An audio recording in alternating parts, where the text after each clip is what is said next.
또 박근혜 전 대통령이 구형 이후에 구치소 측과 상담을 한 것으로 알려졌습니다. 예. 구치소 관계자는 통상 징역 10년 이상의 중형이 구형됐거나 선고된 수용자를 상대로 그 당일이나 그 다음 날 심리 상담을 한다고 설명했습니다. 예. 제가 박 전 대통령 측 관계자와 전임 변호인단에게도 계속해서 연락을 해봤지만 예. 구형 의견에 대해서 어떻다 이렇게 말을 굉장히 아끼는 모습을 보였습니다. 예. 검찰은 박근혜 전 대통령에게 징역 30년을 구형했습니다. 오늘부터는 박 전 대통령의 선거 개입 혐의에 대한 재판이 또 시작됩니다.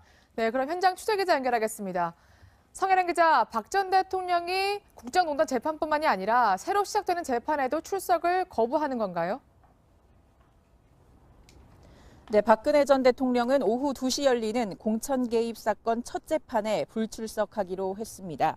지난 2016년 20대 총선을 앞두고 이른바 진박감별용 여론조사에 불법 개입한 혐의로 추가 기소됐는데 역시 법원과 검찰을 신뢰하지 못하겠다는 겁니다. 또 법원은 오늘 이 국정원 특수활동비 35억 원을 뇌물로 받은 혐의에 대한 재판도 함께 여는데요. 이 두 재판을 병합해서 심리할지 논의할 예정입니다. 자, 공교롭게도 박근혜 전 대통령 재판 새로 시작하는데 박근영 동생, 박근영 전 이사장도 법원에 나왔다고요? 네, 박 전 대통령의 동생인 이 박근영 전 유경재단 이사장이 오늘 본인의 사기 혐의 재판에 출석하기 위해 법원에 왔습니다. 검찰의 징역 30년 구형에 대해서 아직 판결은 나지 않았지만 언니인 박 전 대통령이 부당한 대우를 받는 것 같아 가슴이 아프다고 말했습니다. 네, 이명박 전 대통령 수사 상황도 좀 알아보겠습니다. 검찰이 이 전 대통령의 사위인 이상주 삼성전자 전무가 23억 원을 받은 정황을 포착했다고요. 네, 검찰은 이명박 정부 당시 우리금융지주회장을 지낸 이팔성 전 회장의 자택에서 인사청탁 정황이 담긴 비망록을 확보했습니다. 또 이 전 회장이 이상득 전 의원에게 8억 원을, 이상주 전무에게는 14억 5천만 원을 건넨 정황이 담긴 메모도 발견했는데요. 이 전 회장 역시 검찰의 소환 조사에서 이상주 전무에게 돈을 여러 차례 건넨 사실을 시인했지만 이 전무는 돈을 직접 건네받지 않았다며 부인했습니다. 지금까지 서울중앙지방법원에서 전해드렸습니다.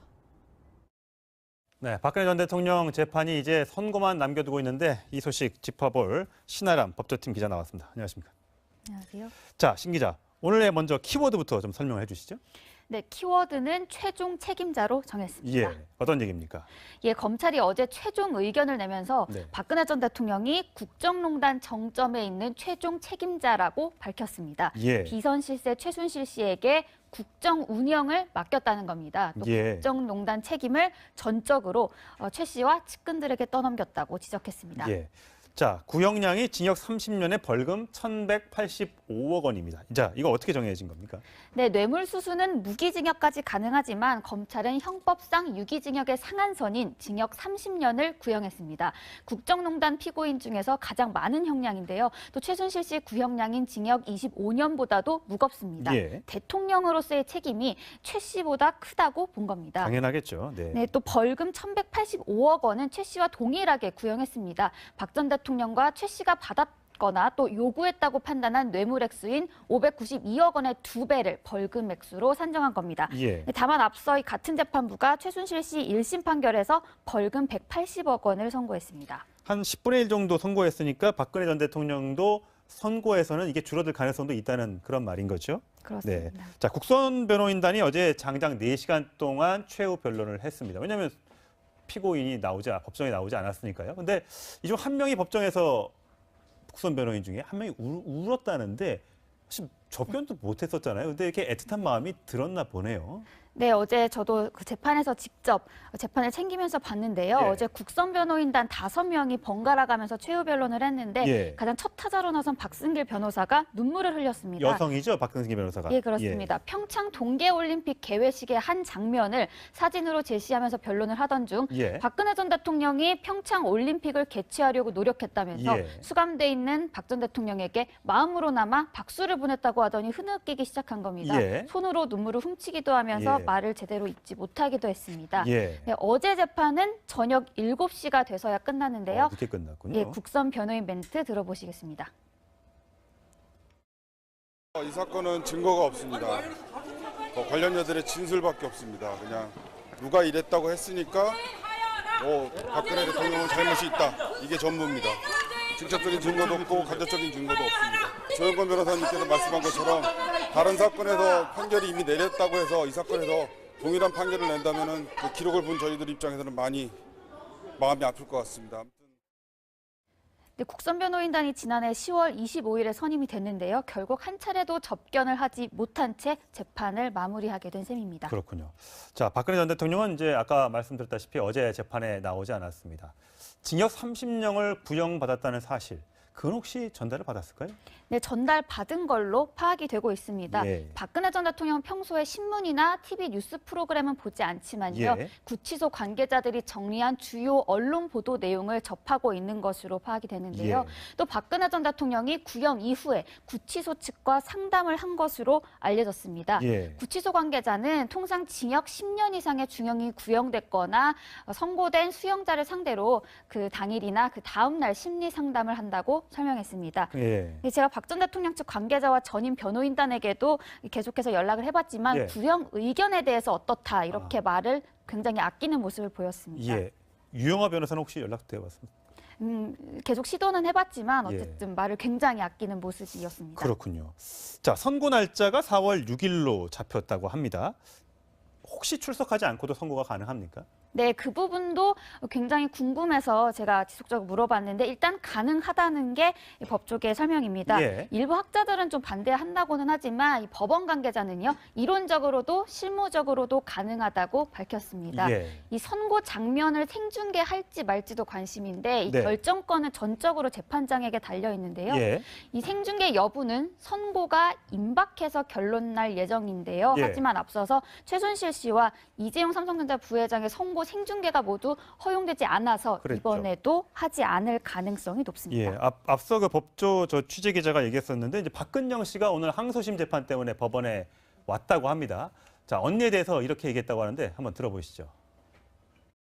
지금은 굉장히 절망스럽고 많이 힘드시겠지만 후대 역사는 박근혜 대통령을 아버지를 능가하는 그런 위대한 대통령으로 평가할 것이라는 저는 확신을 갖고 있습니다. 재판이기 때문에 구형을 받으신 거고 아직 판결은 남아있지만 그걸 생각하면 너무 부당한 그런 대우를 받으셨다는 게 가슴 아픕니다. 뭐 가족으로서 당연히 그 언니의 그 아픔은 본인의 아픔처럼 느껴질 텐데, 아무튼 본인도 지금 재판 뭐 1심에서 무죄가 나왔던가 그렇죠? 저 재판을 받고 있는 거죠? 그래서 나온 거죠? 예, 그렇습니다. 1억 사기 혐의로 재판을 받았었는데 1심에서 무죄가 선고가 났고 이제 항소심 첫 재판을 받기 위해서 법원에 출석을 한 거였습니다. 참 얄궂게도 참 자매가 같은 날 법원에 원래 이제 박근혜 전 대통령이 왔다면 만날 뻔했던 그런 장면입니다. 자, 이명박 전 대통령 얘기로 좀 넘어가 보도록 하겠습니다. 키워드 어떤 겁니까? 네, 키워드는 23억 메모의 진실입니다. 아, 어떤 얘기입니까? 네, 검찰이 이명박 전 대통령의 사위인 이상주 삼성전자 전무가 이 네. 전 대통령 재임 시절에 금융권 인사청탁에 관여한 혐의를 수사하고 있는데요. 네. 이팔성 전 우리금융지주 회장이 23억 원을 이 전무에게 건넸다는 겁니다. 예. 또 이 관련 내용이 적힌 메모까지 발견된 걸로 파악이 됐는데요. 이 이상득 8억, 이상주 14억 5천만 원 이렇게 메모에 적혀 있다는 겁니다. 예. 예, 그렇다면 최근 이틀 연속 검찰 조사를 받은 이상무 전무의 목소리 들어보시겠습니다. 인사청탁으로 돈 받아서 전달하신 점 인정하셨습니까? 네, 성실하게 조사받고 돌아갑니다. 이명박 전 대통령 지시로 돈 전달하신 거 인정하십니까? 맞습니다. 인정하신다는 취지십니까? 인정하신다는 겁니까? 돈 전달하신 혐의 인정하십니까? 네, 그래서 이 검찰은 이 메모를 토대로 23억 원이 이 전 대통령 측에 흘러갔는지 집중 조사하고 있습니다. 자, 그런데 이제 돈을 전달했다는 이상주 삼성 전무와 이팔성 전 우리금융지주의 회장의 진술이 엇갈리고 있다면서요. 예, 돈을 건넸다는 이 이팔성 전 회장이 이 지난주 검찰 조사에서 이상무 전무에게 8억 원이 든 돈가방을 건넸다. 네. 이렇게 진술을 했고 돈가방이에요. 네. 그렇습니다. 이상득 전 의원에게 전해달라고 요청했다. 이렇게 예. 진술한 걸로 알려졌습니다. 예. 또 이상주 전무 본인한테도 14억 5천만 원을 여러 차례에 걸쳐서 건넸다고 진술했는데요. 예. 이 전무는 또 반응이 엇갈렸습니다. 가방만 전달을 했지 직접 돈을 받은 사실이 없다고 반박을 했다는 건데요. 그러면서 내게 돈을 줬다는 그 사람을 불러달라 이러면서 대질 조사까지 요구한 걸로 알려졌습니다. 예. 만약에 검찰이 이 돈에 실제로 이명박 전 대통령에게 건너갔다면 이거 뇌물죄로 처벌할 수 있다고 보는 겁니까? 예, 그렇습니다. 이 돈의 성격이 중요한데요. 금융 공기업 자리에 대한 인사청탁 명목으로 보고 있기 때문입니다. 만일에 뇌물죄를 적용을 한다면요. 돈을 준 사람과 전달한 사람에 대한 공소시효는 만료됐지만 이 전 대통령의 뇌물수수 혐의에 대한 공소시효는 아직 남아 있습니다. 우리가 이명박 전 대통령 굉장히 재산이 많은 걸로 알고 있는데 뭐 아무리 선거 기간, 대선 준비 기간이었다지만 돈을 굳이 받을 필요가 있었을까라는 생각이 일단 듭니다. 자, 입장을 조만간 또 내놓는다고 하는데 어떤 입장으로 예상이 됩니까? 예, 일단 이 전 대통령 측이 언제 입장을 밝힐지가 궁금해서 예. 직접 연락해봤는데요. 네. 일단 오늘은 아니라고 말했습니다. 아. 그렇다면 이르면 내일쯤 입장을 발표하겠다는 건데요. 이 친형 2명과 아들, 조카, 그리고 사위까지 가족을 전방위 수사하고 있는 검찰을 향해서 이 불만을 드러낼지도 굉장히 주목됩니다. 네, 법조팀 심아랑 기자 잘 들었습니다. 고맙습니다.